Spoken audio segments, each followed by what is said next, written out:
Buenos días, estimada comunidad. Sean bienvenidos a la sesión 142 del año 32 del Seminario de Investigación del Área de Educación Superior, del Departamento de Matemática Educativa del Sinvestap IPN, Seminario de los Jueves.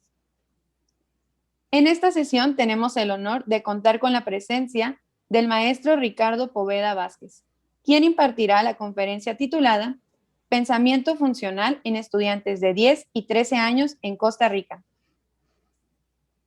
Ricardo Poveda Vázquez es máster en didáctica de la matemática y licenciado en enseñanza de la matemática. Es académico de la Universidad Nacional de Costa Rica con más de 20 años de experiencia en la formación de formadores. Además, es miembro del proyecto Reforma de la Educación Matemática en Costa Rica, del Ministerio de Educación Pública. Es coautor del Currículo Nacional de Matemáticas de la Educación Primaria y Secundaria. Tiene diversos artículos e investigaciones en campos como la resolución de problemas, la formación inicial y continua, así como pensamiento algebraico y didácticas específicas. Le agradezco al maestro Ricardo su presencia y le cedo el uso de la palabra. Adelante, maestro Ricardo. Gracias. Muy buenos días o inclusive tardes, dependiendo de donde nos estén observando.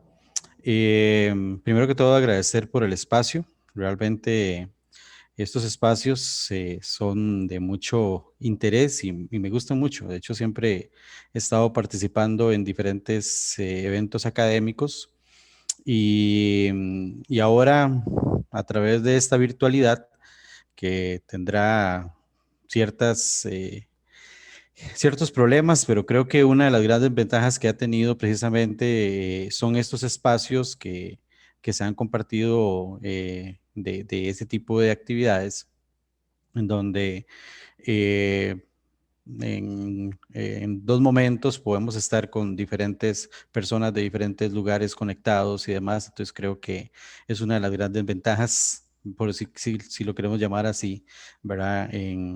Ante esta situación que se está viviendo. Voy a compartirles mi presentación. Em, Primero, bueno, agradecer e indicarles que este es el producto de mi investigación para el máster en didáctica de la matemática de la Universidad de Granada, eh, que lo obtuve ya hace un par de años y es una investigación en el área de pensamiento funcional o pensamiento algebraico más general y, cuyo tutor es el doctor Antonio Moreno. Inclusive, precisamente parte de ese proceso es que la idea es que esta investigación continúe y precisamente estoy en el doctorado de didáctica de la matemática también en la Universidad de Granada y continuando precisamente en esta misma línea de investigación. Entonces, lo que les voy a mostrar acá es precisamente los productos, el producto de esta investigación de maestría. Es importante entender esto, ¿verdad? Que es el producto de una investigación de maestría y que esto es un primer inicio para lo que sigue, que es la parte del doctorado. Cualquier cosa, si me estoy extendiendo mucho, por favor me indican porque a veces hablo y hablo y hablo y entonces ocupo que me indiquen los tiempos y demás porque si no me emociono. Bueno, en primer lugar, presentar el problema de investigación que se planteó. Siempre se ha tenido o se sabe que el aprendizaje del álgebra tradicional, ¿verdad?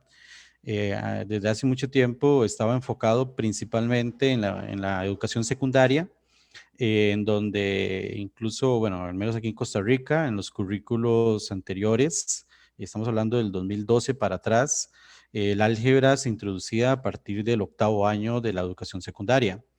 Entonces, y previo a eso no existían, digamos, algunos elementos de álgebra, tal vez algo muy básico como ecuaciones, donde en la educación primaria se trabajaba como eh, el completar la cajita o una cosa como estas. Entonces, siempre tradicionalmente se ha trabajado se ha visto, ¿verdad? Que el álgebra se introduce en la educación secundaria. Y de hecho existen múltiples investigaciones sobre las dificultades que tienen los jóvenes precisamente en el área de álgebra.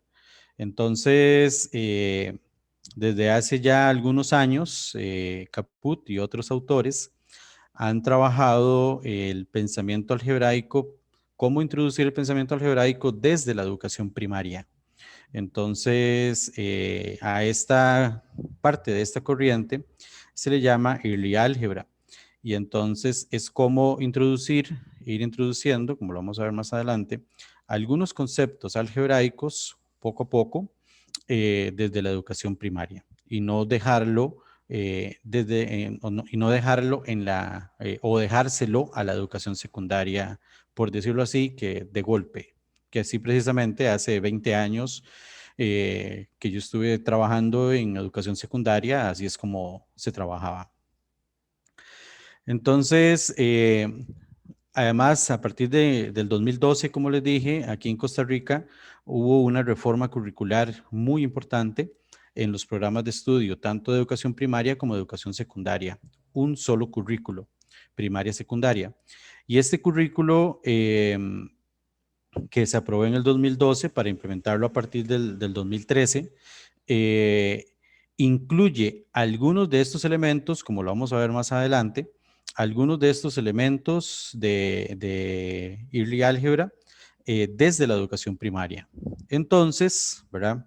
Ya aquí estoy dándoles un poco el marco de por qué la investigación y por dónde es que va la investigación.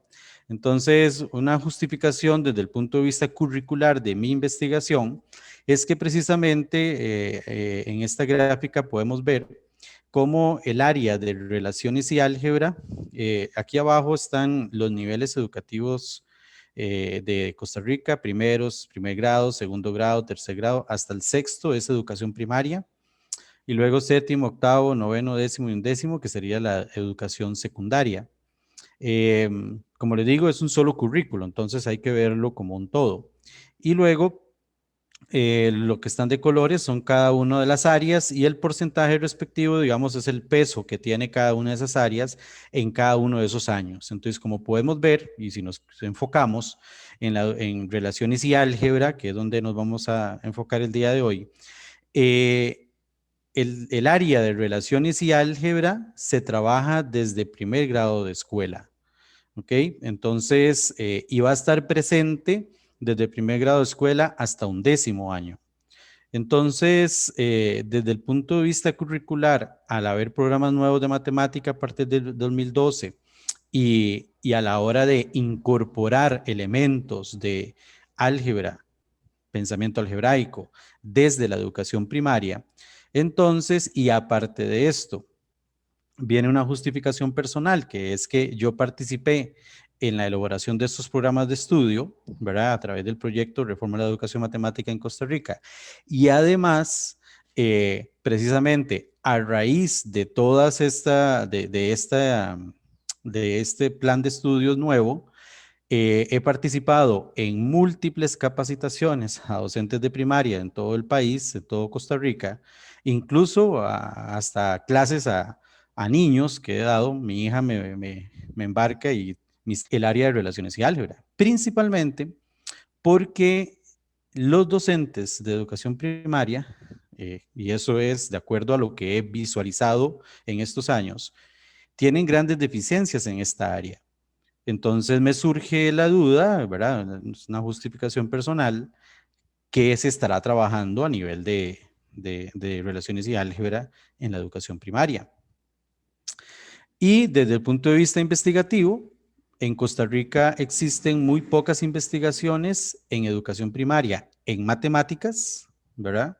Hay otras, o sea, sí hay investigaciones, ¿verdad? Obviamente en educación primaria, pero no centradas en la materia de matemática. Y además no existían o no existen hasta ahora investigaciones sobre pensamiento funcional en Costa Rica. Entonces, todo esto es la justificación del por qué decido yo investigar sobre pensamiento funcional. Eh, y ahorita vamos a ver, porque el título dice niños y jóvenes, ahorita vamos a ver por qué son niños y jóvenes, ¿verdad? Em, algunos elementos del marco teórico son los que me van a ayudar para luego posteriormente hacer las categorías de análisis y demás. Entonces, ahí es importante nada más ver ahí que Blanton y otros, ¿verdad? Establecen que el pensamiento funcional incluye la generalización sobre relaciones entre cantidades que covarían, cómo se representa esa relación en palabras, símbolos, tablas, gráficas, ¿verdad? Y el razonamiento con estas diversas representaciones para analizar el comportamiento. Entonces, precisamente lo que yo hice en la investigación fue precisamente trabajar estos dos elementos que aquí señalo, tanto la generalización como las representaciones, ¿verdad? Entonces, precisamente dentro de la generalización, eh, eh, cito un par de autores que han hablado, bueno, hay varios autores que trabajan la generalización, yo trabajé con estos autores. Stacy, que habla de la generalización cercana y lejana. Eh, Cuando habla de una generalización cercana es cuando se puede hacer cálculos próximos o a través de un problema o una situación o una tarea, poder calcular un término, pero que se puede hacer incluso por conteo. Mientras que generalización lejana es cuando ya el conteo no es suficiente, sino que se debe de encontrar precisamente una generalización para poder calcular el término 100, el término 150, el término 200.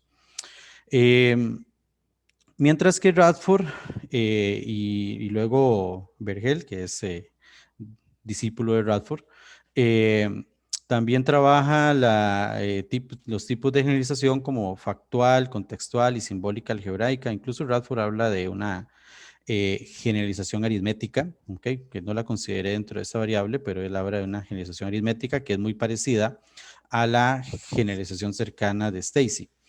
Pero bueno, entonces ellos hablan de una tipo de generación factual, contextual y simbólica algebraica. Factual es cuando se logra algún grado de generalización, pero que no llega a una palabra clave o una frase clave importante. Eh, Como lo vamos a ver más adelante en ejemplos. Luego la contextual es cuando se trabaja cuando el niño o el joven ya ahora sí dice una frase clave, ¿ok? Sin llegar a la parte simbólica, que entonces ya ahora sí la simbólica algebraica es cuando el joven o el niño es capaz de escribir la expresión algebraica que generaliza la situación presentada. Dentro de los sistemas de representación, que ya eso también se conoce desde hace mucho tiempo, pero que a nivel de educación primaria se está trabajando. Algunos de estas son la representación pictórica, la simbólica numérica, la natural, la simbólica algebraica, la gráfica y la tabular. Eh, para mi investigación hay dos detalles importantes.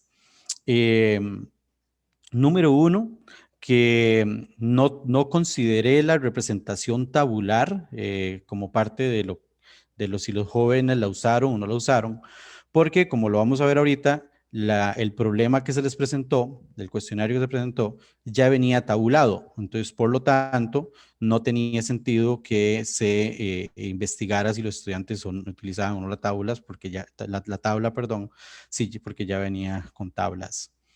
Esa no se consideró.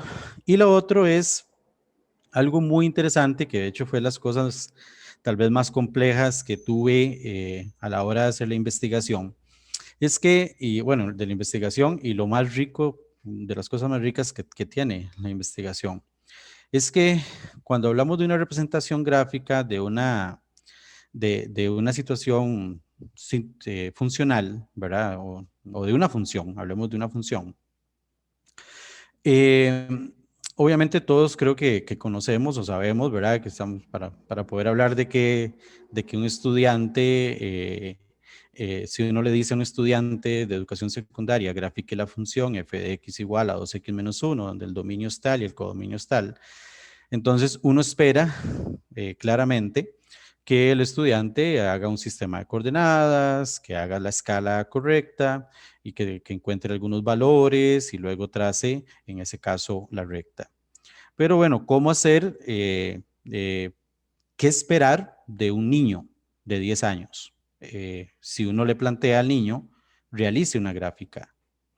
Obviamente para un niño de 10 años, plantear o sea, que pensar que un niño de 10 años haga este proceso que yo acabo de comentarles, en ese caso, bajo esa perspectiva de lo que es una representación gráfica, ya ningún niño lo lograría. Sin embargo, las gráficas, y es parte de lo que quiero mostrarles ahora, las gráficas hechas por ellos dan una idea interesante de lo que sí tienen una idea de lo que es la representación gráfica, ¿verdad? Entonces, dentro de la investigación, y eso es interesante porque fue lo que más costó, fue buscar literatura con respecto a la representación gráfica en niños, y de hecho hay muy poco, muy poco. En representación gráfica hay sí investigaciones principalmente a nivel de universidad o incluso a nivel de secundaria, pero a nivel de niños es demasiado poco lo que hay. Entonces, bueno, yo trabajé con lo que una autora establece, que dice que eh, para poder hablar de una representación gráfica es necesario que se representen los ejes con escala, y que se visualice, en ese caso, la representación lineal que está presente en el problema. Entonces, así fue como me concentré en esta definición. Algo muy importante que, obviamente, si una persona se basa en otra definición, obviamente los resultados cambiarían, o en otro marco teórico, ¿verdad? Luego también el pensamiento funcional en primaria hay que establecer, ¿verdad? De que cómo trabajar el pensamiento funcional en la educación primaria. Bueno, Heidi establece que a través de tareas de contexto real, que también el NCTM, a través de la noción de cambio, Blanton y Caput, que a través de modificaciones de tareas de otras áreas, ya sea de geometría o inclusive estadística. Dice que a través de representaciones básicas, de las representaciones más básicas a las más complejas, y además parte de lo que establece el currículo de Costa Rica, como ahorita lo vamos a ver, cómo lo va introduciendo el pensamiento funcional en el currículo de Costa Rica. Para que tenga una idea, es que trabajando un poco con las representaciones que están en el currículo de Costa Rica, eh, en la educación primaria se trabaja la representación natural, bueno, veámoslo más bien, la tabular desde tercer grado de escuela, desde niños de 9 años, se trabaja la representación tabular, eso de acuerdo al currículo. La natural se trabaja a partir de cuarto grado, que sería de los 10 años en adelante. La simbólica algebraica es a partir de quinto grado que se introduce, y la gráfica a partir de sexto grado. ¿Okay? Esto es lo que está en el currículo, ¿verdad? Y como les decía originalmente, parte de lo que yo quería es ver si, digamos, qué tanto de lo que está planteado en el currículo se está visualizando ya en las aulas, ¿verdad? Por ejemplo, estas son las habilidades de primer año, segundo año y tercer año correspondientes a la parte de generalización, o que se pueden asociar a la generalización, donde desde primer año se trabajan las sucesiones, como lo podemos ver ahí, son las diferentes habilidades que hay que trabajar o que están escritas en el currículo, que los docentes de esos años lectivos tienen que trabajar con sus estudiantes. Y vean que aquí en el segundo cuadro rojo que pongo acá es donde ya aparece, por ejemplo, las representaciones. Por ejemplo, representar tabularmente relaciones entre números y operaciones. Identificar el número que falta en una tabla y plantear y resolver problemas que involucran valores faltantes en una tabla o expresión. Entonces, eso es primero y segundo y tercer año de primaria. Y en el segundo ciclo, otra vez, se sigue con algunas habilidades que se tienen que trabajar a nivel de ese cuarto grado, quinto grado, y bueno, de cuarto y sexto año, otra vez de sucesiones. Y también en la parte de funciones y representaciones, vean que ya aquí es donde, ya, como les comentaba en el cuadro anterior, en cuarto año ya se trabaja la forma verbal. Aquí está, representar una expresión matemática en forma verbal. En quinto año está lo de identificar variables, relaciones entre cantidades variables y cantidades constantes. Aparece el concepto de cantidad variable.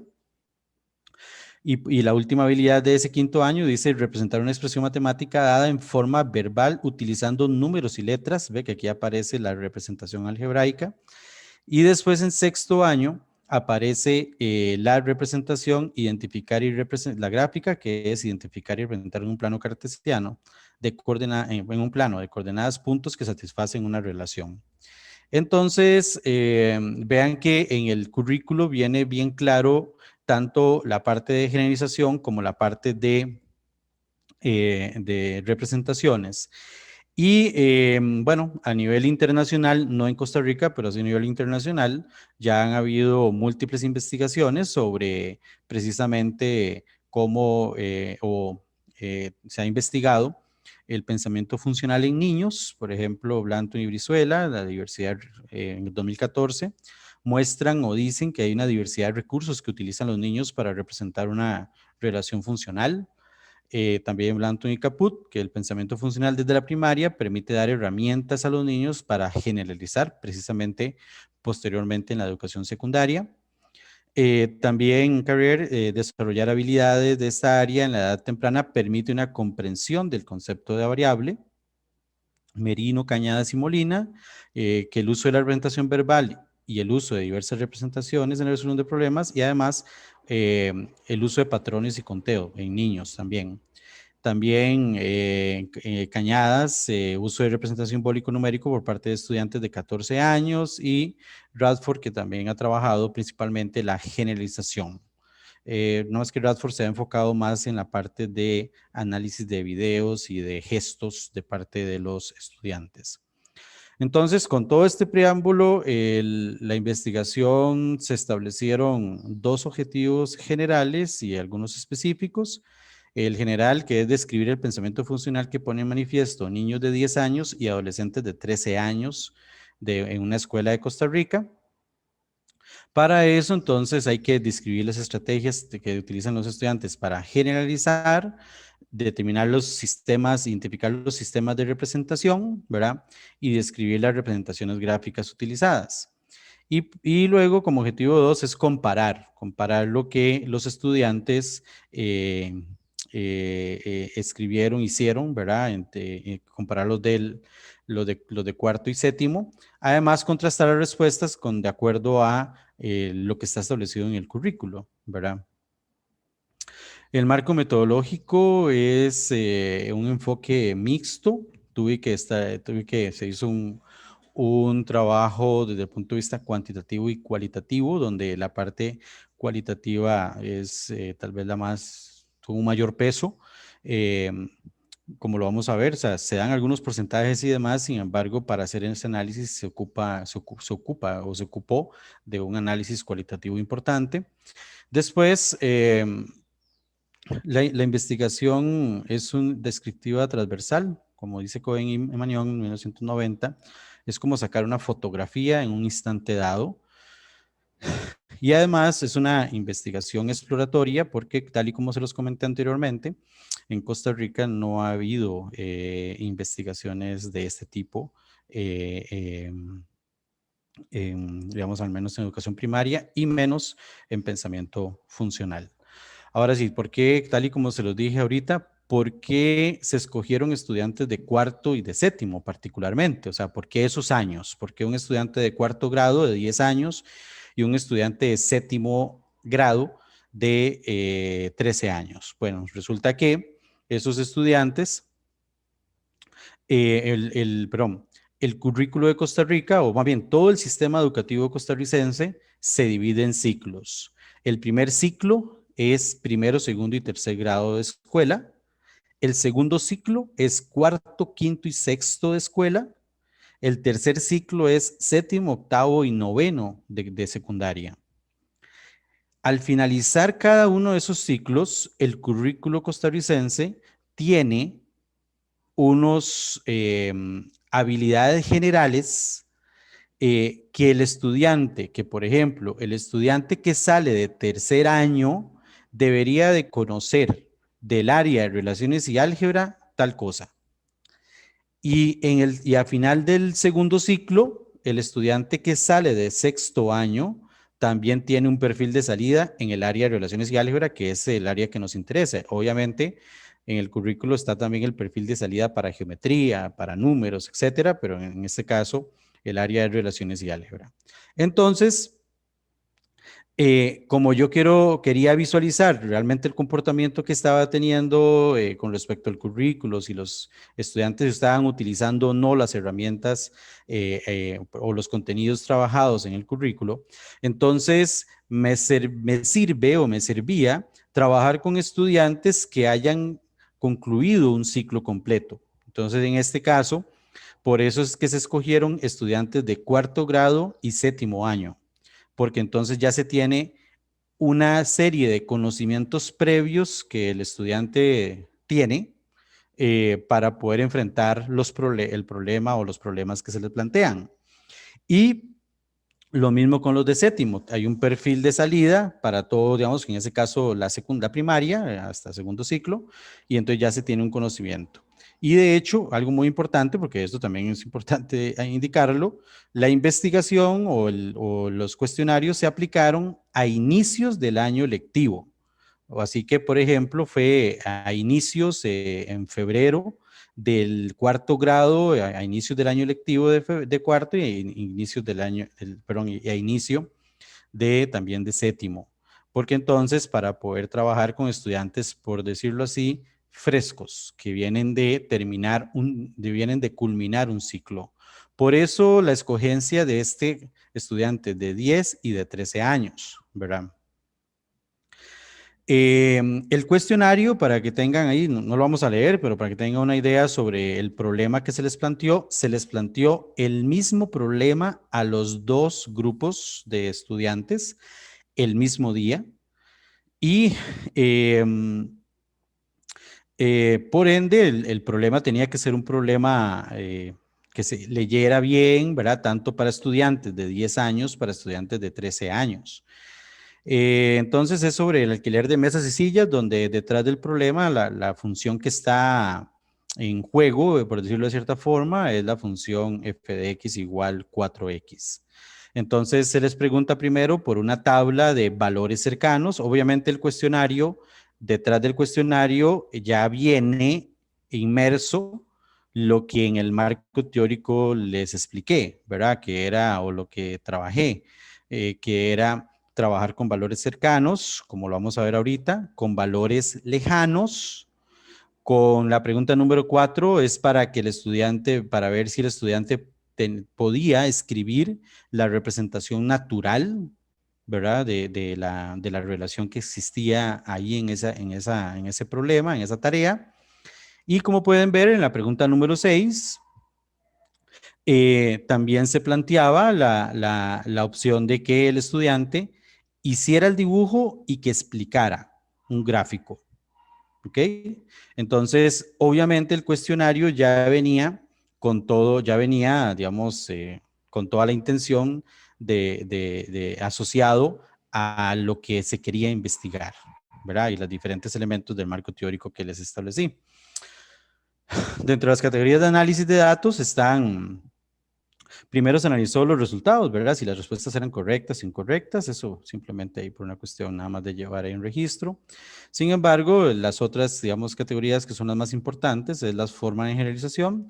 Si el estudiante no generaliza, si hace una generación cercana y si hace una generación lejana. Recuerden que esto es con respecto a Stacy. También el tipo de generalización que los estudiantes demuestran, si no generaliza, si utilizan o usan el tipo de factual, contextual o simbólica algebraica. Eso también recuerden que era con respecto a Radford y Vergel. Y luego sistemas de representación, en donde ahí aparecen el natural, simbólico numérico, simbólico algebraico, pictórico e inclusive múltiples, en donde múltiples se refiere al uso de varias de las anteriores.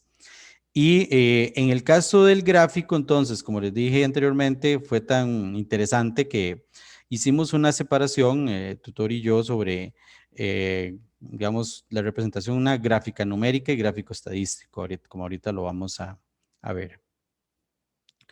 Dentro del análisis de datos, ¿verdad? Entonces, por ejemplo, ahí están las preguntas, el código, la pregunta, nada más me devuelvo para que vean, este código, la pregunta, digamos que sería el 1.1, 1.2, 1.3, que sería esta tabla, que es averiguar la cantidad de sillas para 2 mesas, el 1.10 sería para 10 mesas, ¿verdad? Y entonces, este es el código que está aquí, ¿verdad? El 2A que serían los valores que los niños se inventaban o los jóvenes se inventaban. Luego las preguntas 5.8, 5.9, 5.10 sería la otra tabla, que es esta tabla, ahí me devuelvo otra vez, que son ya para valores más lejanos, incluso para valores para aplicar la inversa, ¿verdad? Entonces, y al final incluso viene para también la representación algebraica. Y entonces, aquí es donde viene el código de las preguntas y, bueno, y esa era la última que era las 5 por 1000. Bueno, 5 que preguntaba por 1000. Entonces, aquí están los porcentajes de los estudiantes que, digamos, que acertaron. Eso es, como les digo, la primera categoría era ver nada más si le tenían bueno o incorrecta o no correcta, pero eso no es tan importante. Sin embargo, aquí, por ejemplo, ya se puede ver que en las preguntas de las inversas es donde hay una mayor dificultad, ¿verdad? Por ejemplo, vea que los porcentajes bajan totalmente. Digamos, en el caso de cuarto nivel, bajan aquí en la pregunta 5100 inversa, 5160 inversa y 5400 inversa, los porcentajes bajan. Lo mismo también bajan también en el caso de séptimo. ¿Verdad? Entonces, eso ya, digamos, se puede observar ahí. Que ese proceso inverso no es tan obvio, ¿verdad? Es interesante. Después, con respecto, digamos, a la primera, a lo que es la forma de la generalización, en cuarto nivel, un estudiante no logró generalizar, ni siquiera cercanamente.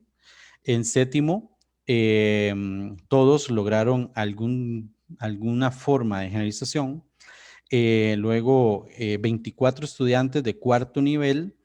Bueno, se me olvidó comentarles en el marco metodológico que los estudiantes son de estudiantes de una escuela, colegio, una misma institución que imparte tanto educación primaria como secundaria y es una y es una institución privada, perdón, es una institución privada.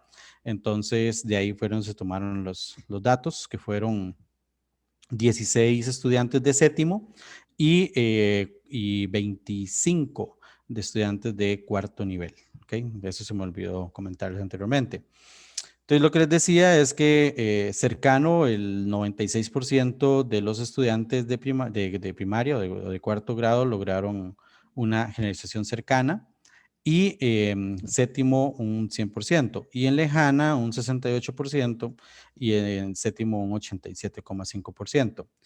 Para poder, digamos, tener una idea de cómo se hizo el análisis de esto, porque no solamente era ver si el estudiante completaba la tabla correctamente, sino que había que hacer un análisis de todo el cuestionario en general.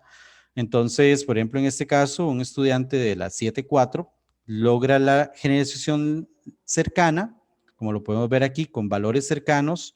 El estudiante de hecho, lo que hace es sumar de 4 en 4, incluso no logra hacerlo de la multiplicación, pero bueno, pero como les comenté, precisamente eso trata, bueno, más bien eso es lo que dice la generalización cercana, que lo que hace es que se puede hacer a través inclusive de conteos, ¿verdad? Pero vean que aquí el estudiante en la otra tabla, donde ya se le pregunta por valores más largos o valores más lejanos, ya no lo logra.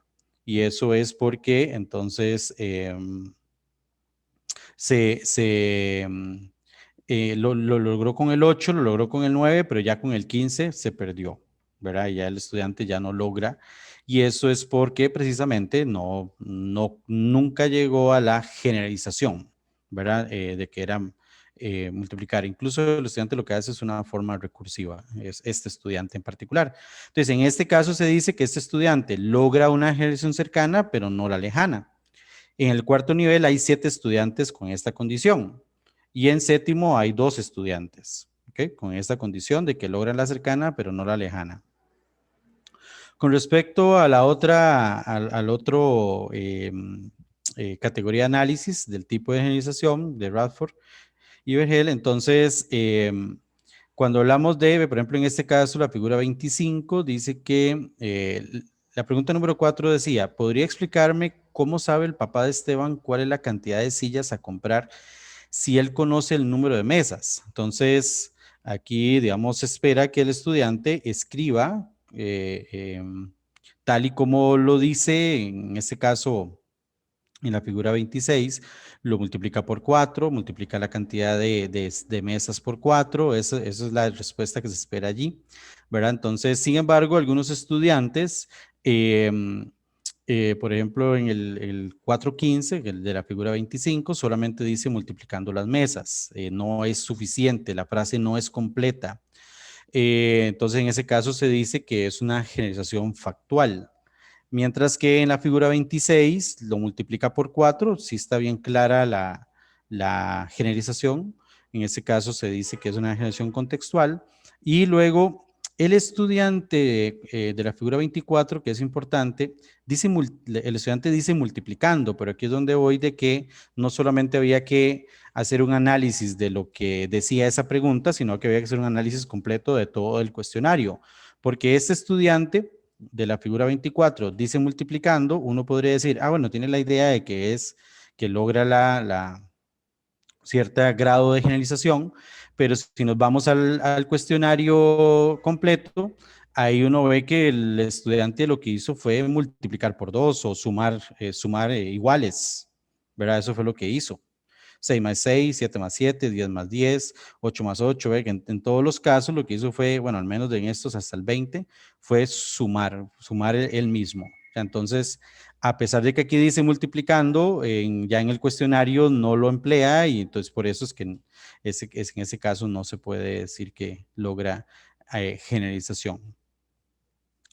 Entonces, bueno, ahí digamos la lista de estudiantes con sus respectivos, digamos, si llega a generalizar o no, ¿verdad? En cuarto grado y en séptimo año también. Vean que aquí, bueno, en el caso de séptimo, casi el 50% no logró realizar ningún tipo de generalización.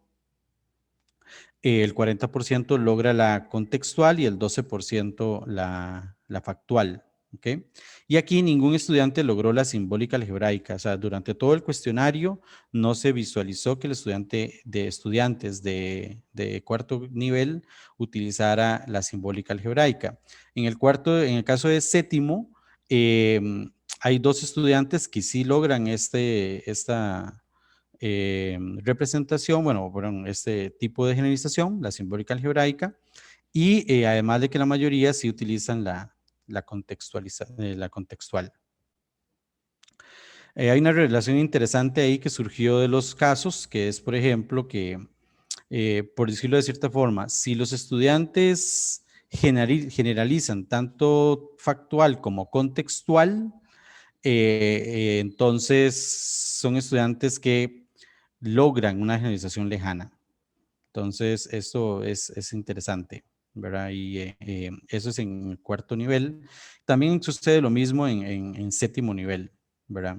Entonces, eso es interesante y de las cosas que surgen ahí. Con respecto a las representaciones, existen diferentes tipos de representaciones. Recuerden que había una pregunta sobre grafique. Entonces, ahí algunos estudiantes utilizaron ese espacio de gráfica, para ese espacio donde había que graficar, pero más que todo hicieron una representación pictórica. Ahorita lo vamos a ver. Por ejemplo, este es un par de ejemplos. Ahorita me devuelvo el de la izquierda, que para mí es de las representaciones más lindas que hay, que pudo haber hecho un estudiante. Y de hecho, ahorita les pregunto, ¿verdad? ¿Cómo, qué fue lo que hizo ese estudiante? pero es de las cosas más bonitas que vi en la investigación. Entonces, a la derecha tenemos claramente un estudiante que tiene, ¿verdad? Que utiliza una representación pictórica, un dibujo, que en este caso, pero lo tiene bien claro que por cada mesa hay 4 sillas. De hecho, vean que en la primera hace la mesa y dibuja las 4 sillas. En la segunda hace otra mesa y dibuja otras 4 sillas. En la tercera también hace una mesa y dibuja 4 sillas. Pero cuando hace la otra mesa, esto me llama mucho la atención, hace la mesa y como esta silla ya le estorbó, entonces hace la otra silla ahí a la par. Pero sí tiene claro que por cada mesa son 4 sillas, ¿verdad? Entonces, son representaciones que pictóricas que los estudiantes hacen. Hay muchas representaciones pictóricas interesantes, ahorita también les puedo mostrar otras. La simbólica numérica se ve principalmente en esta columna del centro que se les preguntaba sobre qué operación se utilizó, ¿verdad? Entonces ahí los estudiantes evidenciaban eso. Como también en la pregunta número 4, ahí se utilizaba la representación natural, ¿ok? Si decir que multiplicando por 4 cada mesa, ¿verdad? La representación algebraica estaba presente también en las últimas 2 preguntas de la tabla número 5 o la pregunta número 5. Una representación múltiple es este caso, por ejemplo, vea que este estudiante igual hace la mesa, hace las sillas, pero también hace la representación simbólica, ¿ok? Entonces, hace las mesas, las sillas, incluso aquí este estudiante es interesante porque pega las mesas, ¿verdad? Entonces, pero igual siempre pone las 8 sillas, ¿verdad? Y entonces, incluso este de pegar las mesas, eso es otro problema que existe, digamos que se puede trabajar. Pero bueno, es otra historia. Y luego vean que en la representación gráfica, eh, la razón por la cual lo dividimos en gráfica estadística y gráfico numérica es porque varios estudiantes hicieron esto.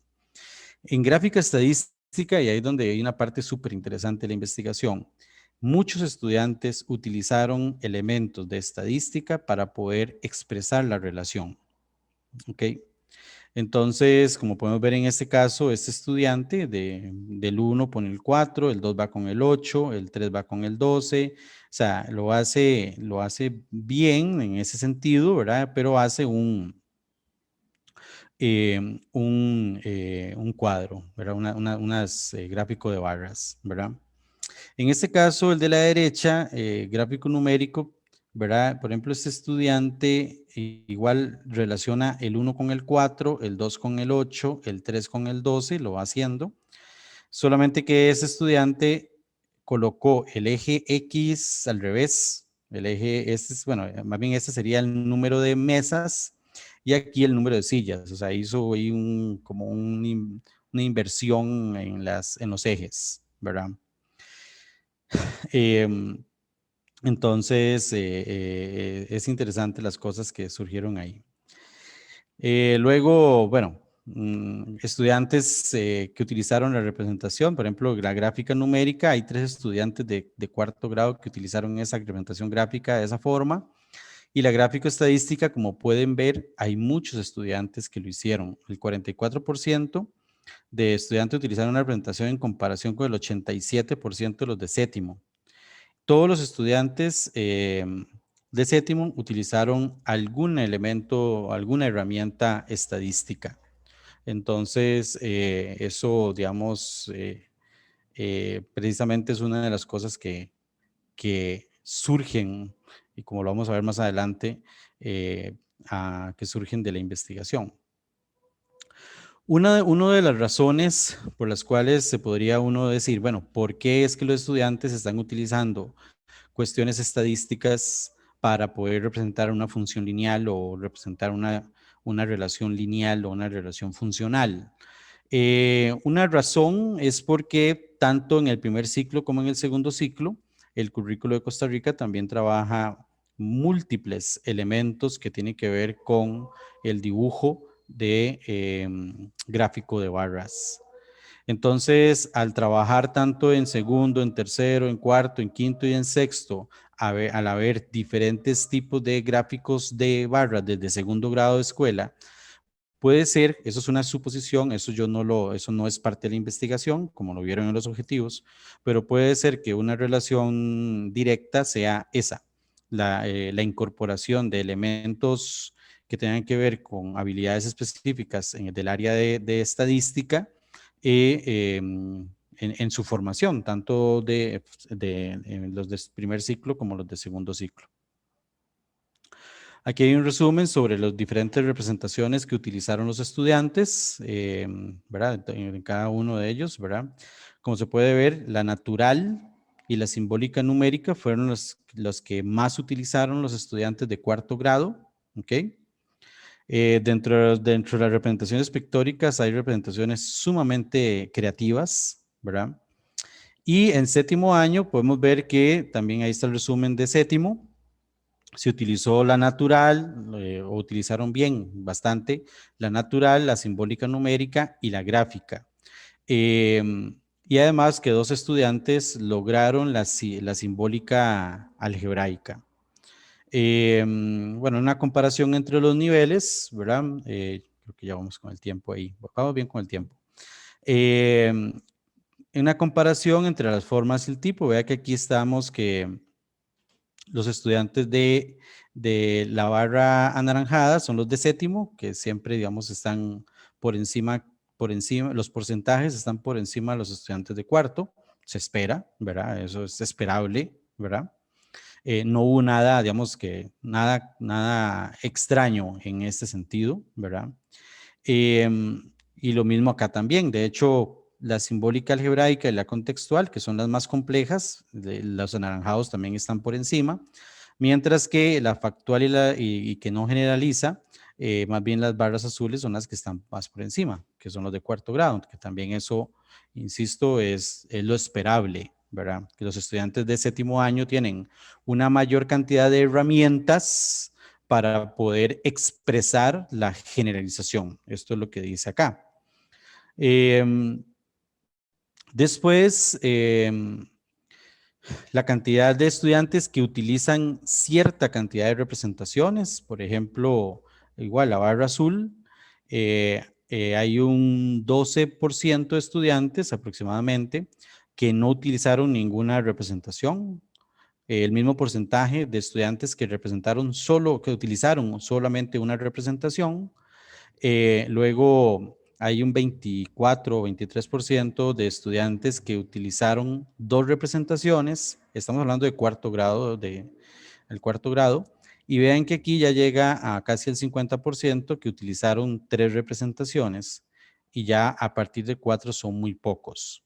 Pero vea que la barra anaranjada, que son los de séptimo, más bien son los que van aumentando, ¿verdad? Que al inicio no hay ninguno, pero ya estudiantes que utilizan dos representaciones en todo el cuestionario, ahí ya hay cierto porcentaje, mientras que estudiantes que utilizan tres representaciones casi llega al 70%.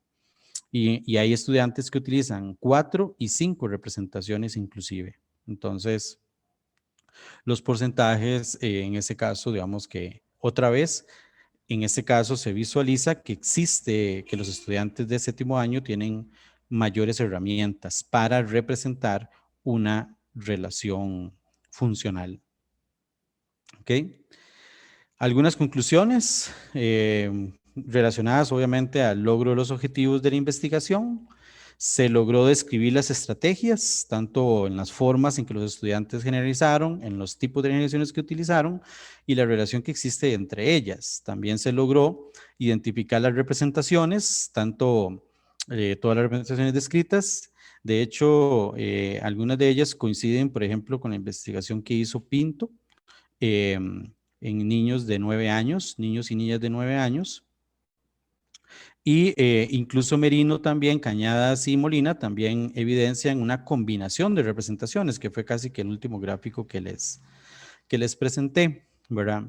Y luego describir las representaciones gráficas, entonces de hecho parte del trabajo que fue, como les decía, lo más complejo que tal vez se tuvo en la investigación era poder cómo categorizar o cómo trabajar, porque como ahorita lo vamos a ver, se los puedo mostrar, era muy injusto decir que los estudiantes no representaron gráficamente, porque sí utilizaban bien algunos los ejes de coordenadas, incluso que el 1 va con el 4, que el 2 va con el 8, etcétera, solamente que metieron un dato adicional, perdón, metieron el área estadística y de promedio, pero por eso lo que se hizo ahí de llamarlo gráfico numérico y gráfico estadístico y no gráfico gráfico. Dice, digamos, precisamente, bueno, y parte de lo que les comentaba, ¿verdad? De que el Ministerio de Educación Pública dice que los conocimientos de estadística son cada día un requisito para poder comprender lo que pasa en el mundo y poder actuar, principalmente en un problema de la vida cotidiana. Entonces, podría ser que una, o insisto, una de las razones del uso de estadística sea eso.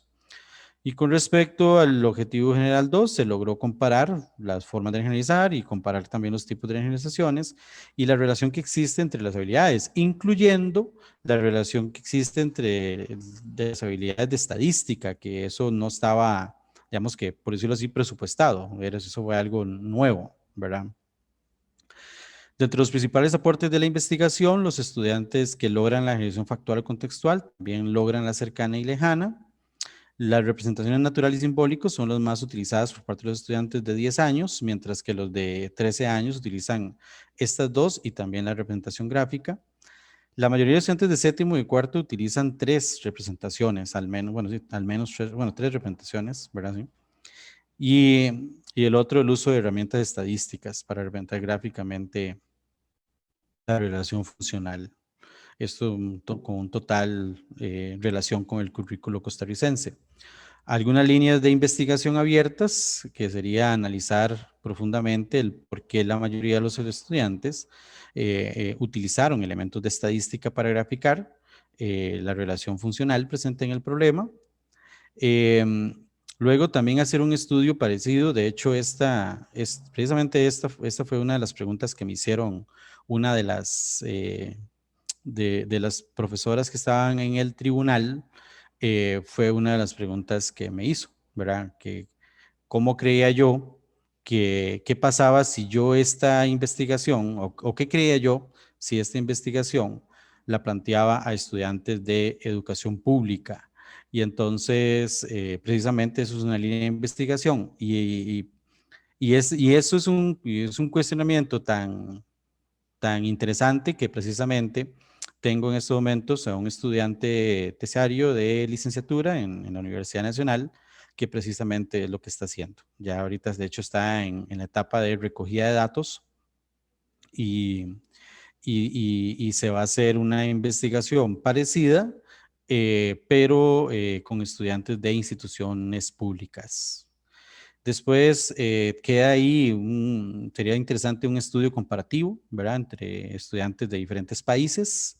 Y también, algo también interesante, queda también un estudio longitudinal, por ejemplo, con los estudiantes de cuarto grado, que dicho sea de paso, más o menos por ahí va la investigación del doctorado que estoy planteando, de mi doctorado, que sería darle seguimiento a esos estudiantes de cuarto grado, hacer una investigación ahora que están en sexto, y darles un seguimiento para estos estudiantes. Por ahí es que va el doctor, la línea, bueno, la investigación del doctorado. Y nada más para terminar, quería, como les dije anteriormente, quería ver y que analizaran un poquito esta representación gráfica que hizo este estudiante. Incluso, bueno, nada más voy a mostrarla acá. Estas son las representaciones, esas son todas las representaciones que los estudiantes hicieron de las gráficas. No, las gráficas no. En el espacio donde tenían que dibujar gráficamente.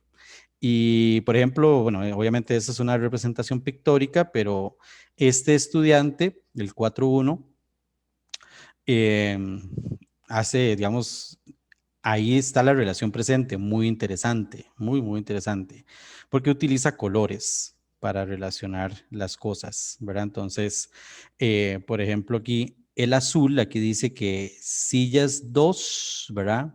Y entonces lo pone en azul el 8, ¿ok? Y entonces, y luego aquí silla 1 y entonces pone este que es en 4. Es muy interesante.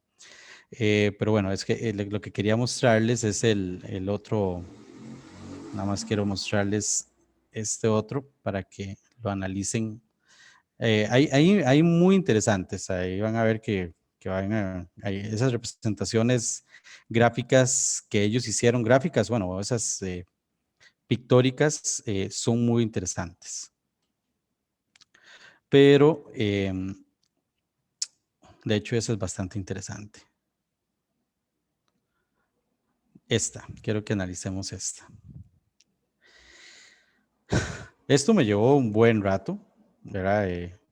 Ver qué es lo que quería decir este estudiante que es de 4º grado. Entonces, se los dejo ahí un minuto para que vean qué fue lo que hizo este estudiante para decir que ahí hay una relación entre las sillas, entre la cantidad de mesas y la cantidad de sillas.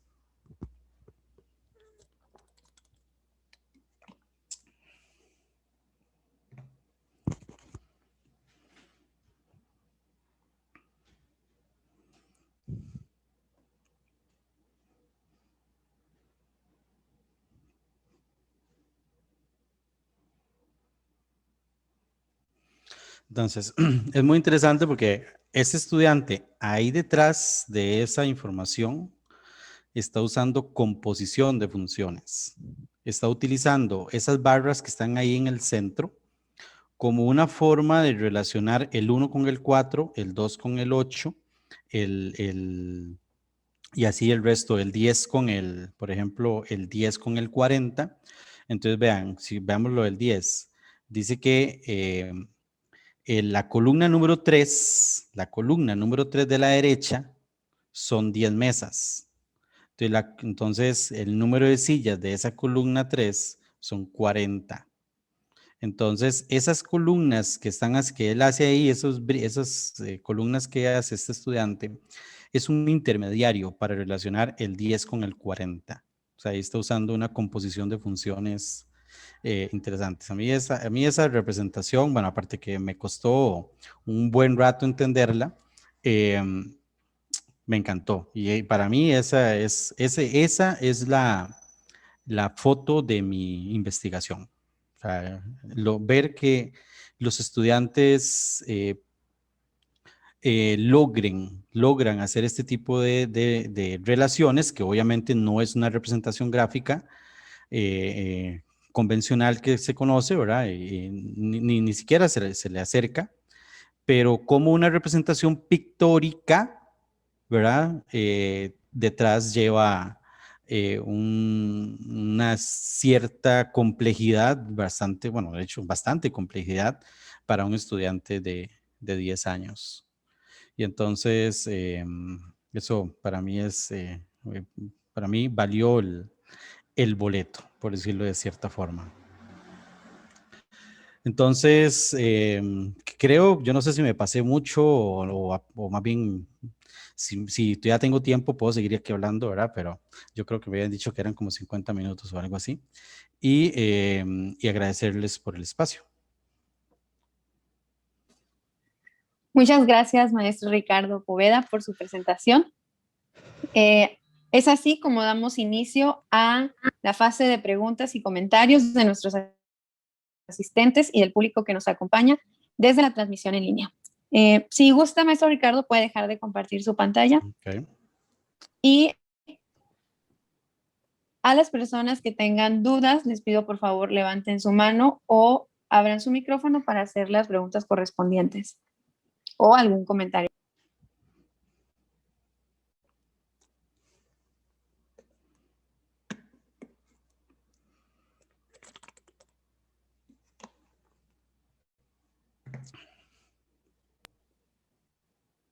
Adelante, Melvin, por favor. Sí, gracias, Diana.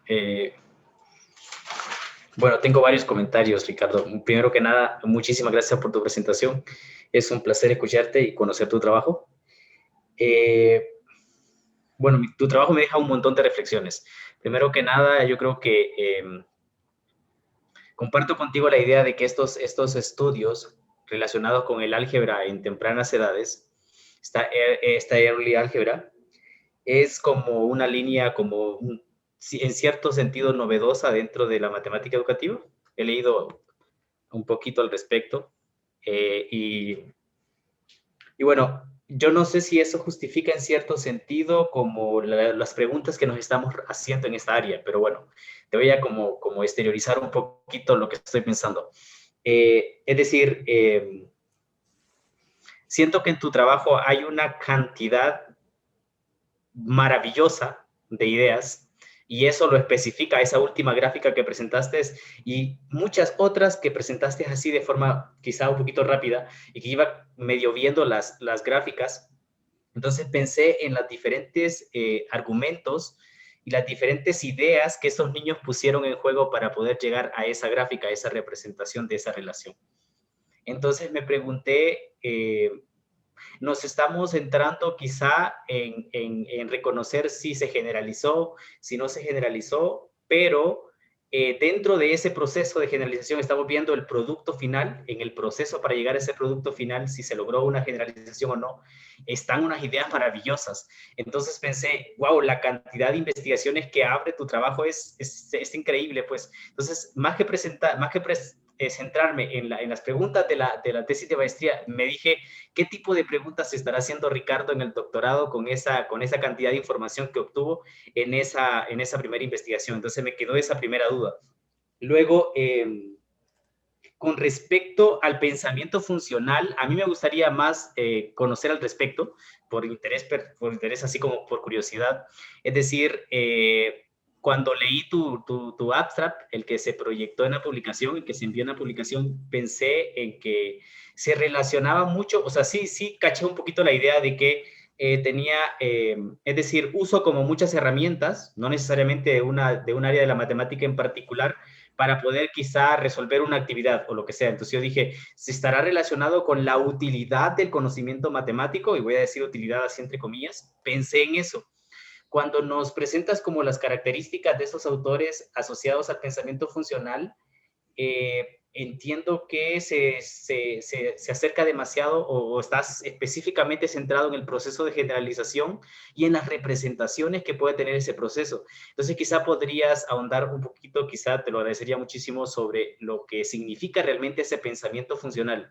Entonces, ahí como que, ¿qué significa realmente ese pensamiento funcional? Además de que estamos asociando esta característica de si hay un proceso de generalización, entonces ahí está el pensamiento funcional, o se está construyendo el pensamiento funcional ahí, o se está usando el pensamiento funcional. ¿A qué se refiere eso de el proceso de generalización asociado al pensamiento funcional, ¿no? Eso.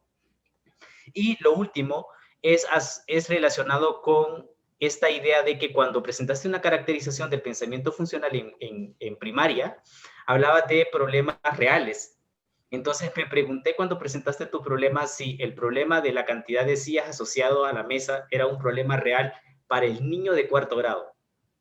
O sea, específicamente para el niño de cuarto grado. Entiendo, por ejemplo, que una persona que tiene un negocio de alquiler de mesas, por ejemplo, entonces esa relación le es muy cercana a su realidad. Entonces pensé si el problema como tal venía de eso, ¿no? Relacionar esto del problema real para el niño. Al niño realmente le importa, le interesa, por así decirlo, una situación como esa. Entonces me hice esas preguntas asociadas a esa característica en particular donde decías que pues el pensamiento funcional estaba también ya en primaria asociado a un problema como real. Entonces me planteé esa pregunta.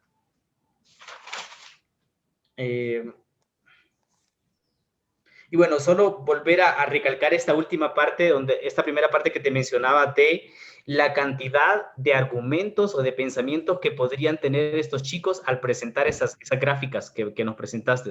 Entonces, cuando nos presentaste la gráfica y nos pediste que interpretáramos, yo creo que muchos, como en mi caso, intentaba generalizar o encontrar un patrón ahí, ¿no? En esa idea del estudiante. Entonces, yo así como que, ¿qué hizo, no? Cuando ya tú nos explicas, comprendo la idea, pero me queda la duda si esa comprensión que hiciste de la gráfica viene de un análisis que tú hiciste, o tuviste que preguntarle algo al estudiante, o tuviste que leer las otras respuestas de todo el instrumento del estudiante para comprender esa gráfica como tal. Entonces, si nos platicas un poquito sobre el proceso de comprensión de esa gráfica que tú hiciste, porque yo no logré hacerlo con el tiempo que nos diste, entonces me ayudaría muchísimo también. Bueno, y esas son como mis reflexiones. Muchísimas gracias por tu presentación. No, gracias, Melvin. No, de hecho, o sea, en un minuto jamás uno puede dar por un hecho de ya saber qué es lo que el estudiante quiso decir ahí.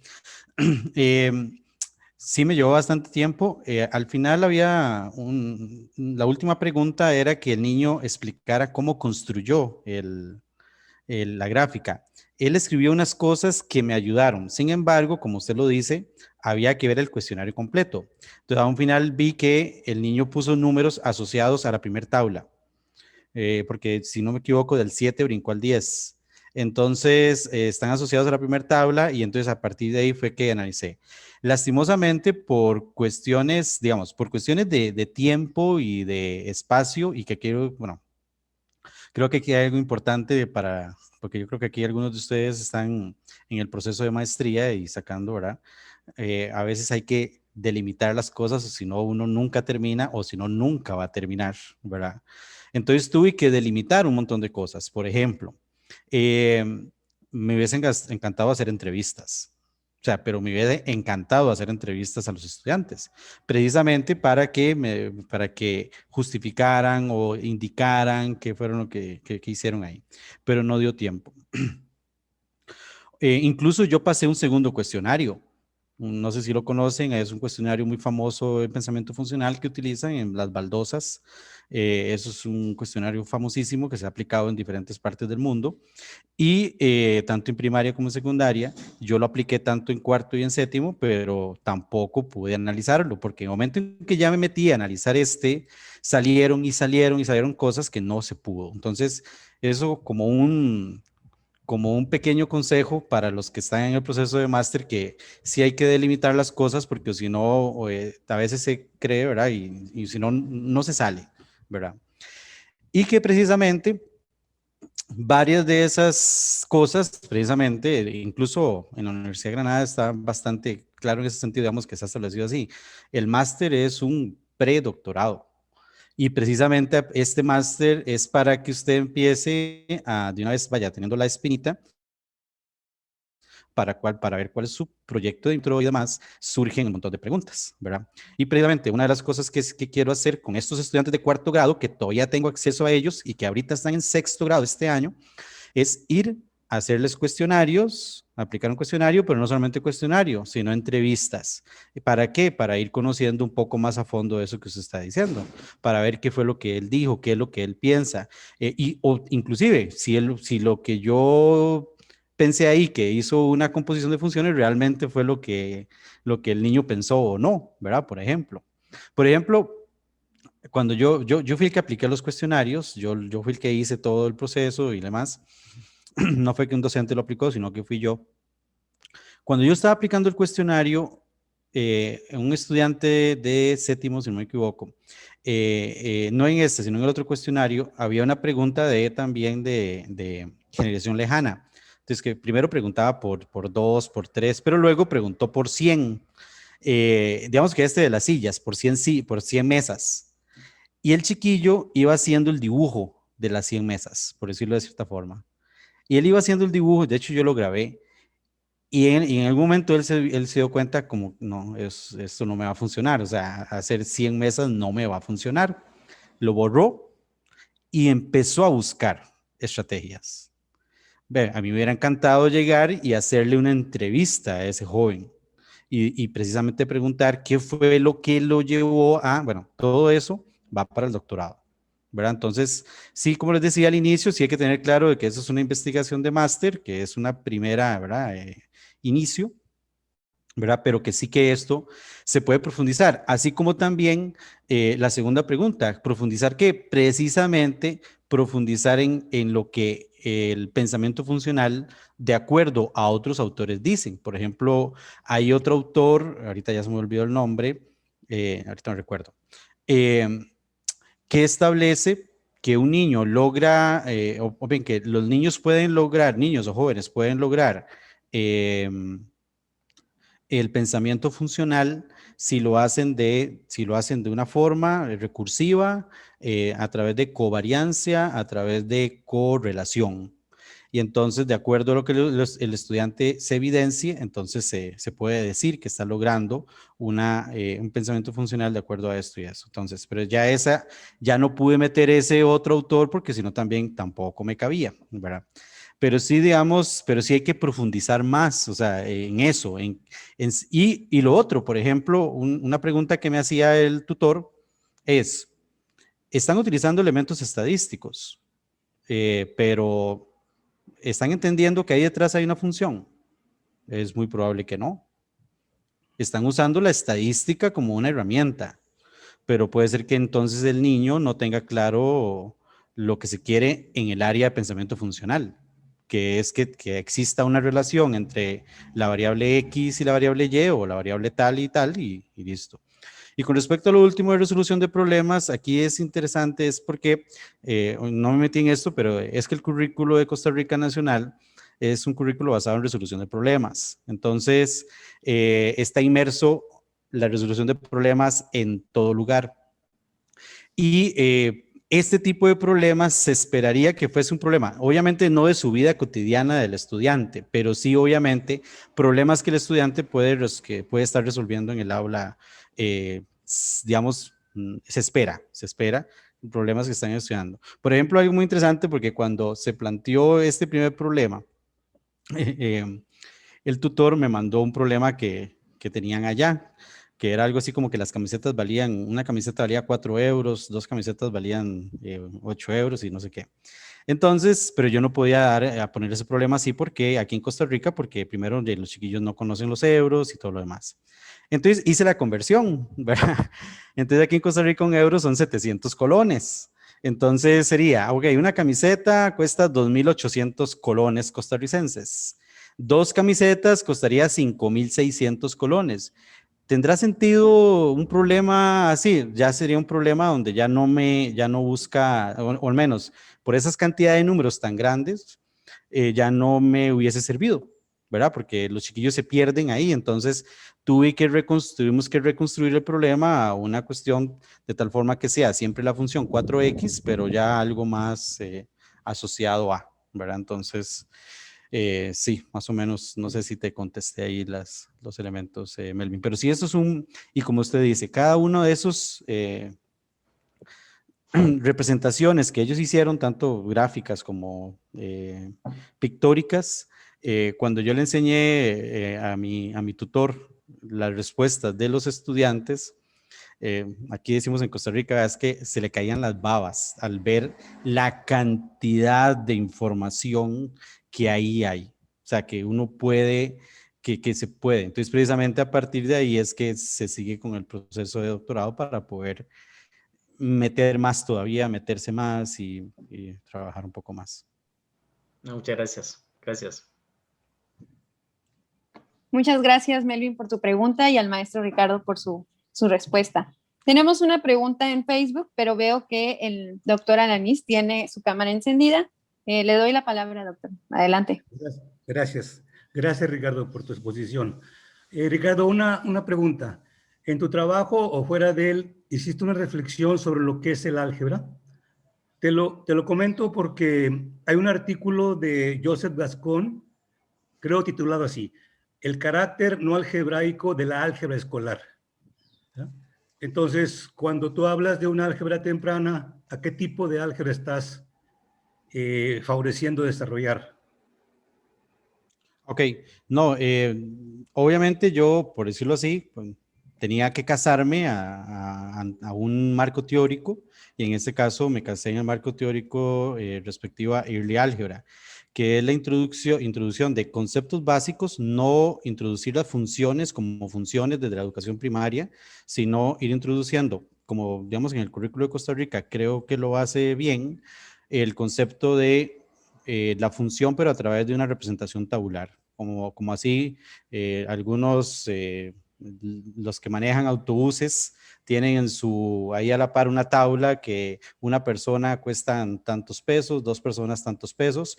Entonces, esa representación tabular, así en su formato más básico, se va introduciendo desde la educación primaria, y luego la concepción del lenguaje natural, y luego ya ir introduciendo poco a poco las otras representaciones, como la algebraica, que sí es bastante compleja. El uso de letras y eso para un niño es sumamente complejo, que de hecho, siendo sincero, es algo que todavía los estudiantes, como vieron, ahorita solo 2 estudiantes de séptimo lo lograron, y eso significa que en teoría todos tuvieron que haberlo logrado. Sin embargo, de acuerdo a lo que está establecido en el currículo, pero de acuerdo, y solo 2 lo lograron.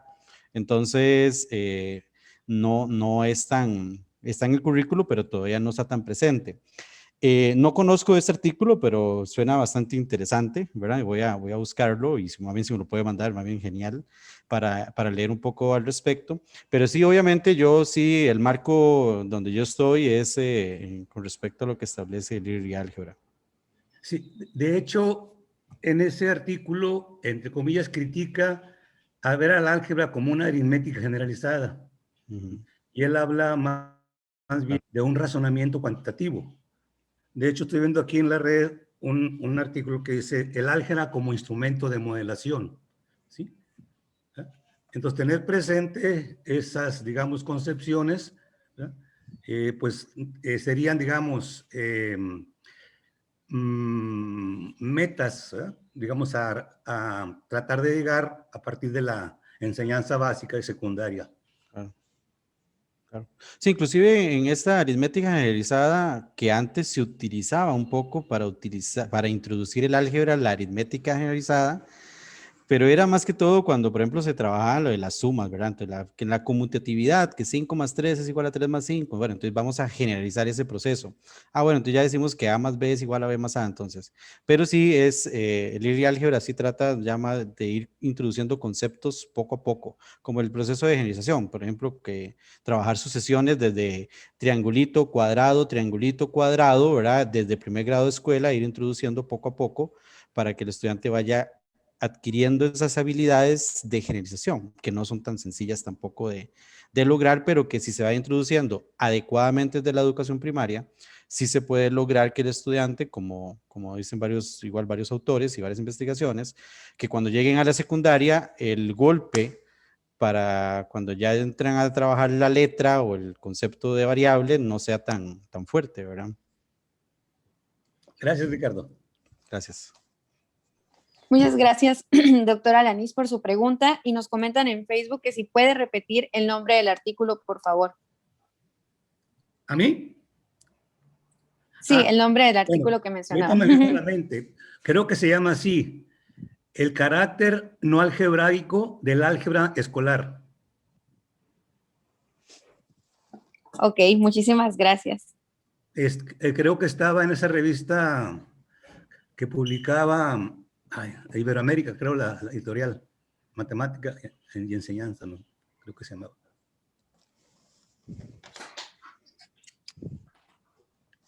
Muy bien, muchísimas gracias a la persona que nos preguntó por Facebook, y si no hay otra pregunta aquí en Zoom, voy a continuar con la pregunta que teníamos en Facebook de Rodolfo Falla Soto, el cual nos dice: estimado profesor Ricardo Poveda, muchas gracias por su valiosa intervención. El marco curricular costarricense vigente, del cual usted formó parte, hablan de actividades contextualizadas. En estas actividades de su investigación, que fueron analizadas, ¿qué rol juega el contexto para el diseño y análisis de las situaciones? Muchísimas gracias y éxito en todo. Gracias, Rodolfo. Sí, aquí el currículo de Costa Rica se habla de resolución de problemas en contextos reales, ¿verdad? Que esa es lo ideal, digamos, de trabajar, introducir problemas de contextos reales. El término contexto real puede ser muy relativo. Por ejemplo, y les comento cosas que sucedieron cuando se dieron la aprobación de los programas y todo lo demás. Un docente de una institución de la zona rural, se le planteó un problema, digamos que para los jóvenes de su grupo, de que tenía que ver con un semáforo, ¿verdad? Que las luces del semáforo cada 30 segundos o no sé qué cosas. Entonces él decía, ¿cómo me van a venir aquí a decir que eso es un problema de contexto real si en el barrio donde yo doy clases no existen semáforos? ¿Verdad? Eso es lo que él decía.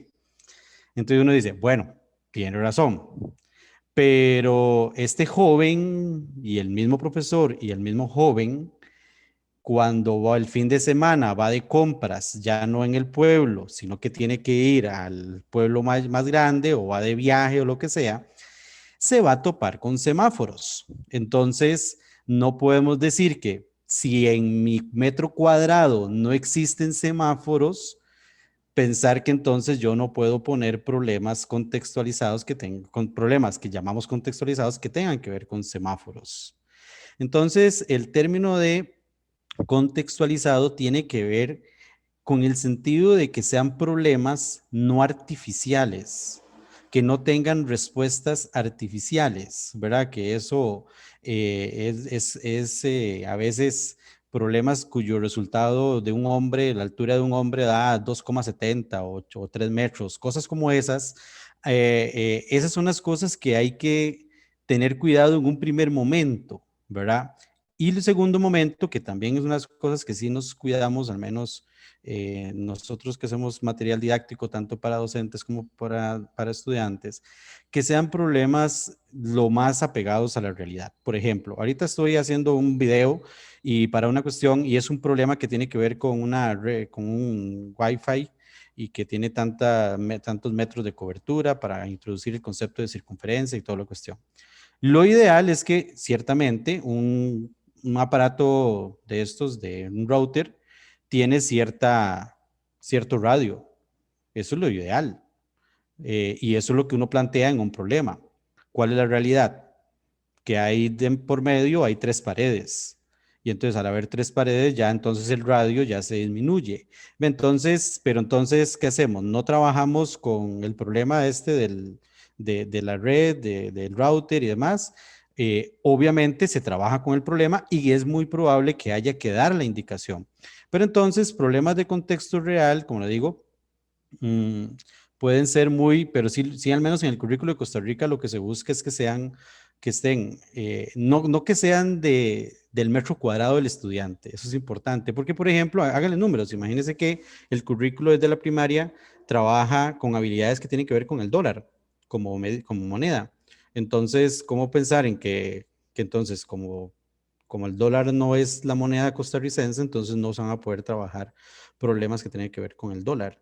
Entonces sí, digamos que no son problemas del metro cuadrado del estudiante, pero que sí que tengan cierta formalización, que sean reales, en el sentido de que, por ejemplo, aquí tenga sentido de que más o menos, precisamente, porque yo también tuve que investigarlo, que para una persona de estas que se dedica a alquilar sillas y mesas, la proporción que tiene entre sillas y mesas es aproximadamente el 4 veces. O sea, son cosas, a eso es lo que nos referimos con problemas de contexto real. Y gracias a Rodolfo y saludos, Rodolfo. Sí, le agradecemos su pregunta. Él nos está siguiendo desde la transmisión en Facebook y su respuesta, maestro Ricardo. Tenemos otra pregunta también en nuestra transmisión en Facebook de Óscar Alejandro Cervantes. Él nos pregunta, desde su perspectiva teórica, sumada a su experiencia docente, ¿puede compartirnos su idea de pensamiento algebraico? Sí, es una pregunta muy interesante, digamos. Normalmente, y como lo veo o lo visualizo desde el punto de vista de profesor, ¿verdad?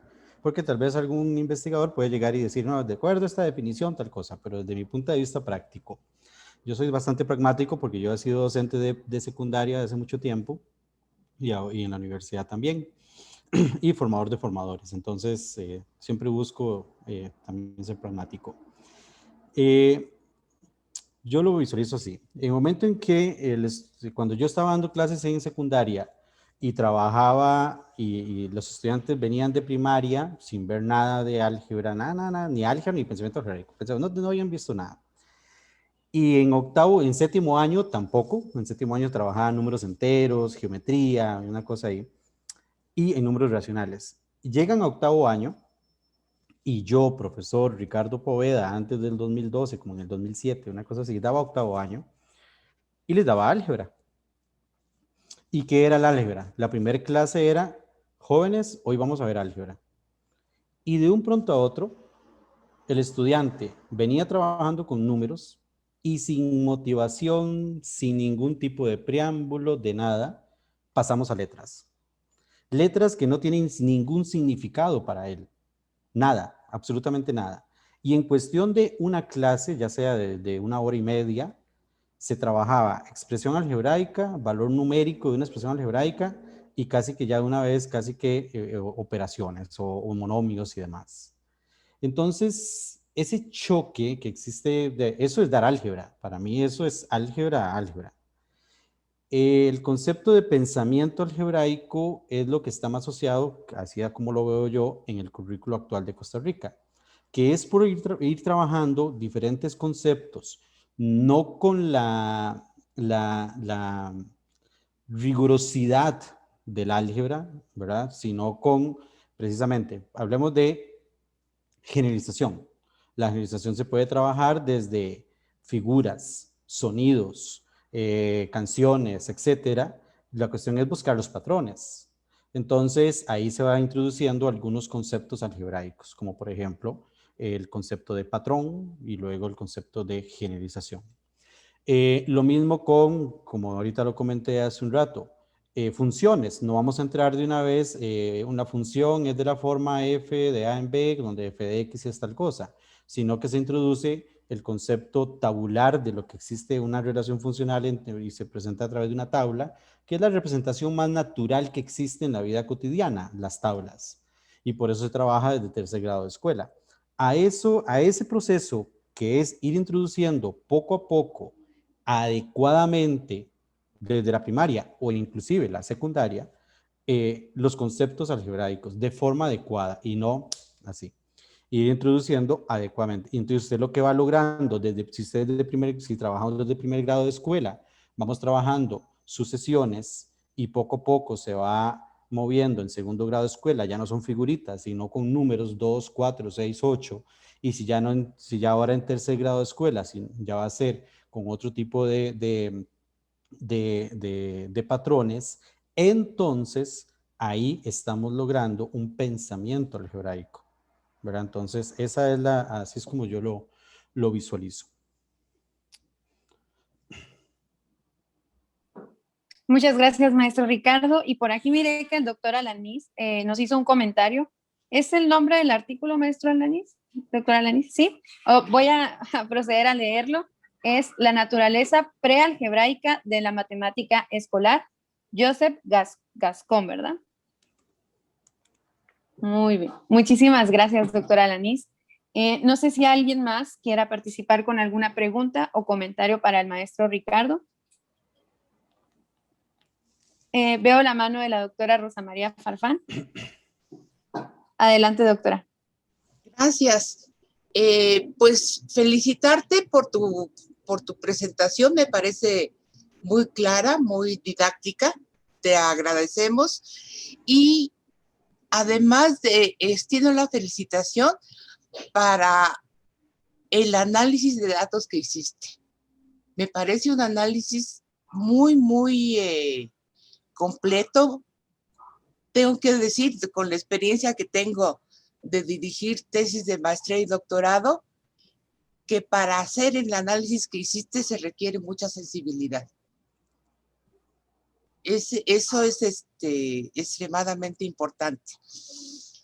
Desde tu marco teórico, analizaste los datos adecuadamente, pero tus datos son muy ricos. Desde mi marco teórico, la socioepistemología, lo que yo he trabajado de función, podría decir que tus datos me refuerza una hipótesis que venimos trabajando desde hace tiempo, que sin una representación gráfica no puede haber un pensamiento funcional.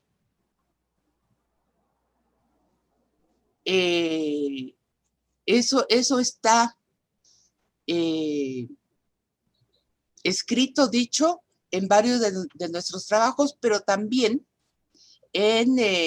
yo retomé la hipótesis de Yuskevich, del artículo de Yuskevich. Entonces, pues Fabiola te puede pasar el artículo, ella lo estudió.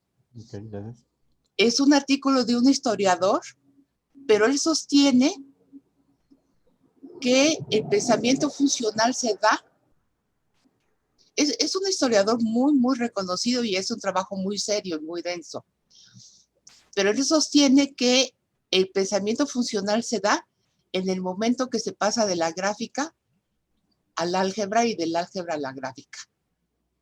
No en la tabulación.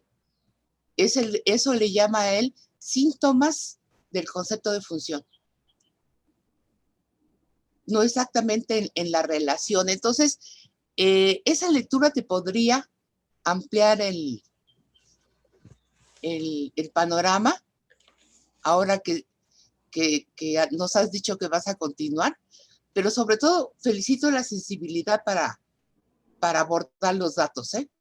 En general, cuando se ven los datos, se dice está mal, está bien, pero no, tenemos que ver por qué está contestando eso. Y encontrar el por qué requiere, como ya dije, lo repito, de mucha sensibilidad.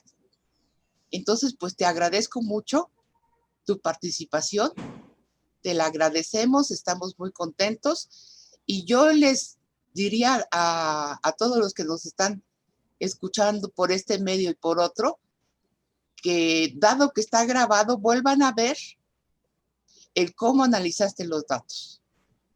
En verdad fue una clase magistral de análisis de datos. Muchas gracias. Muchas gracias, doctora. No, y gracias por, bueno, sí, le voy a pedir a Fabiola el artículo, porque como les comenté, precisamente hay muy poca literatura con respecto a la representación gráfica de funciones y mucho menos en la parte de primaria. Pero obviamente todo esto viene a ayudarme, porque obviamente en esos momentos uno lo que ocupa es precisamente diferentes perspectivas de autores y demás, que es lo que yo busqué y más bien necesitaba en el momento cuando me topé ese montón de representaciones, dibujos hechos por los estudiantes. Y entonces, ¿cómo categorizar esto? Porque, ¿dónde está escrito? ¿Quién lo ha dicho? Eso uno lo ocupa, ¿verdad? Cuando está en media investigación. Y cuando precisamente uno socializa estas cosas y surgen este tipo de apoyos, caen de película, por decirlo de cierta forma, porque vienen precisamente a apoyar procesos que siguen, ¿verdad?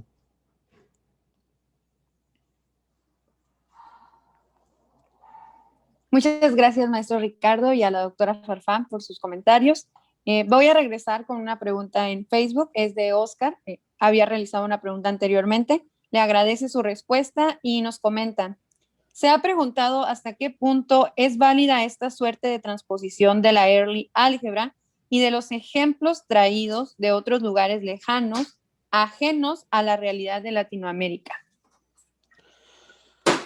Yo no lo veo, bueno, al menos en mi país, no los veo, no veo que esto esté lejano de aquí de Costa Rica, porque como les decía, y como se los presenté rápidamente, porque si hablamos del currículo de Costa Rica, podría hablar por lo menos aquí todo un día.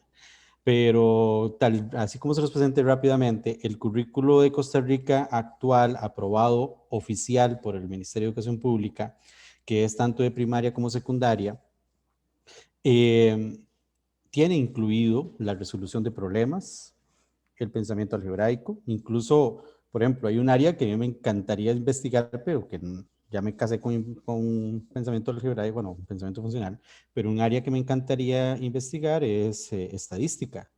Y el currículo de Costa Rica está pero repleto de lo que es estadística y probabilidad, y precisamente el pensamiento estocástico que se llama.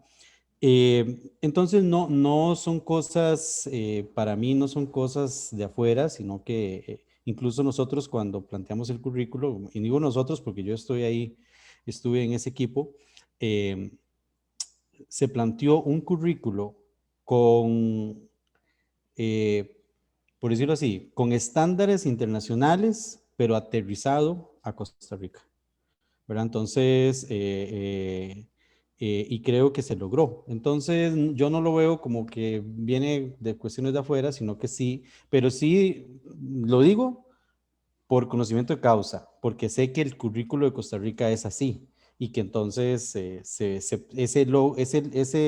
ir logrando poco a poco, ir logrando el pensamiento funcional o pensamiento algebraico con los estudiantes, el poco a poco, está inmerso en el currículo y no es que de Estados Unidos alguien viene y propone una idea, y entonces pongámosla en práctica y a ver si funciona, si no funciona, porque ahí sí estaría totalmente, creo que, descontextualizado.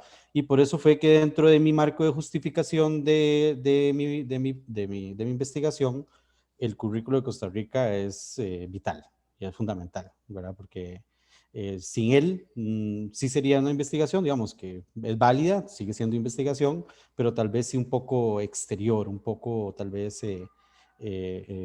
algo un poco salido. Es como si ahorita yo me pusiera a hacer una investigación de cálculo o de análisis, por ejemplo, en la educación secundaria en Costa Rica, donde aquí no se trabaja cálculo, por ejemplo. Entonces, más o menos sería algo así, algo, ¿verdad? Que se puede hacer, pero sí sería algo como extraño. Muchísimas gracias, maestro Ricardo, por su respuesta y a Oscar por sus preguntas. Parece ser que en Facebook ya no hay ninguna otra pregunta. En Zoom, no sé si alguien más quiere hacer una pregunta. Si no, pues le agradecemos muchísimo a nuestro invitado, el maestro Ricardo Poveda Vázquez, el haber compartido con nosotros los resultados de su línea de investigación y la retroalimentación que ha dado a nuestros colegas. A continuación, voy a compartir un reconocimiento y le voy a dar lectura que se le va a hacer llegar al maestro Ricardo. Y voy a proceder a leerlo. El Centro de Investigación y Estudios Avanzados del Instituto Politécnico Nacional, Departamento de Matemática Educativa, otorga el presente reconocimiento a maestro en didáctica de las matemáticas, Ricardo Poveda Vázquez, por su conferencia Pensamiento Funcional en estudiantes de 10 y 13 años en Costa Rica, impartida en la edición 142 del Seminario de los Jueves del Área de Educación Superior, Ciudad de México, a los 25 días del mes de marzo de 2021. Firma la doctora Rosa María Farfán, coordinadora del Seminario de los Jueves. Muchas gracias. No, al contrario, maestro Ricardo, muchísimas gracias a usted por tan excelente conferencia. Para finalizar, sí, adelante. No, de mi parte estoy para servirles. Ahí en la última, bueno, mi correo es Ricardo, ahorita lo puedo poner en el chat, ricardo.poveda.vázquez@una.cr. Estoy ahí para servirles y cualquier duda o incluso, ¿verdad? Preguntas o ver posibilidades ahí de intereses comunes, estamos para servirles. Muchísimas gracias, maestro Ricardo. Y si gusta compartir su correo en el chat para que lo puedan ver los y las asistentes. Para finalizar la sesión, vamos a compartir algunos avisos de interés, sobre todo en eventos académicos. El primero de ellos es la Reunión Latinoamericana de Matemática Educativa 34, la RELME, la cual se va a estar llevando a cabo del 27 de junio al 2 de julio del 2021 en su versión virtual. Y les recordamos que el envío de trabajos está abierto hasta el 31 de marzo. por si alguien se quiere animar a la RELME 34 del 27 de junio al 2 de julio del 2021 en su versión virtual. Asimismo, también les anunciamos el 5º Encuentro Centroamericano de Matemática Educativa, el cual también se lleva a cabo de manera virtual del 17 al 21 de mayo del 2021 y es organizado por la Universidad Nacional Autónoma de Nicaragua, León. La fecha límite para el envío de trabajos es el día de mañana, 26 de marzo, y se pueden enviar trabajos relacionados a software educativo, tendencias y desafíos en educación matemática, aspectos socioculturales de la educación matemática, el docente como investigador de su práctica profesional y matemática pura y aplicada. De igual forma, les recordamos que la comunidad GeoGebra latinoamericana el día de hoy inicia con su coloquio GeoGebra. Va a ser una ponencia en portugués, que es la enseñanza de las funciones con GeoGebra por medio de actividades con retroalimentación automática, y pueden ver esta ponencia en su canal de YouTube, GeoGebra Latino.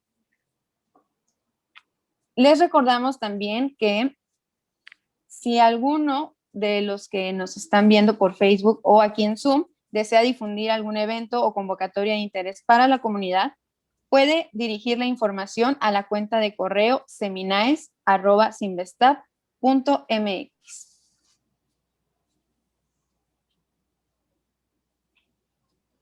Antes de finalizar la sesión, nos gustaría pedirle a los y las asistentes de la sesión en Zoom que puedan encender su cámara para tomar la fotografía conmemorativa de esta sesión 142 del Seminario de los Jueves.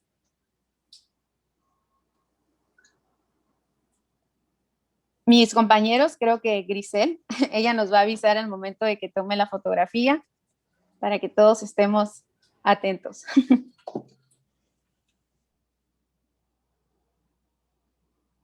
Tú nos avisas, Grisel. A dar unos segunditos porque mira que están prendiendo todavía su cámara para que salga. Bueno, ya la voy a tomar. Ahí va. 1, 2 y 3. Listo, ya quedó. Bien, gracias, chicos. Muchísimas gracias, Grisel. Les recordamos que la fotografía la pueden encontrar en las redes sociales del Seminario de los Jueves. Es así como, de parte del comité organizador, agradecemos a la comunidad y a nuestra coordinadora, la doctora Rosa María Farfán, todo el apoyo brindado. Los esperamos el 15 de abril de 2021 en la próxima sesión del Seminario de los Jueves. Muchísimas gracias a todos y a todas por acompañarnos. Gracias, saludos desde Costa Rica. Saludos, gracias. Muchas gracias. Gracias. Saludos, hasta pronto.